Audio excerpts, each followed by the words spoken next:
Hello everyone. So ఈరోజు నా portfolio అనేది మీకు చూపిస్తున్నాను. సో నేను ఇన్వెస్ట్మెంట్ పెట్టిన పైసలు 1,22,600 అండ్ ఈరోజు రిటర్న్స్ వచ్చేసి 201 పాజిటివ్లో ఉంది. అండ్ ఇవి ఫ్యూ ఆఫ్ ద షేర్స్లు ఇవి. సో నేను తీసుకున్నవన్నీ షేర్స్ ఇవన్నీ. అండ్ సో నేను యూజ్ చేస్తున్నది గ్రో యాప్ యూజ్ చేస్తున్నాను. సో నా కొన్ని షేర్స్ అనేది పాజిటివ్లో ఉన్నాయి, కొన్ని షేర్స్ అనేవి నెగిటివ్లో ఉన్నాయి. నెగిటివ్లో అంటే అవి నాకు ప్రజెంట్ లాస్లో ఉన్నాయి. అవి నేను పాజిటివ్ వచ్చినాక సెల్ చేసుకుంటాను.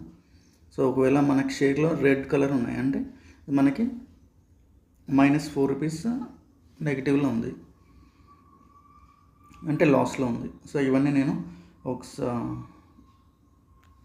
రిటర్న్స్ వచ్చినప్పుడు నేను సేల్ చేస్తాను. సో ఇది నా పోర్ట్ఫోలియో. ఏమైనా షేర్స్ కావాలి అంటే నాకు కామెంట్ చేయండి, ఆ షేర్ నేను కొని పెట్టుకుంటాను. Thank you everyone. Please subscribe my channel.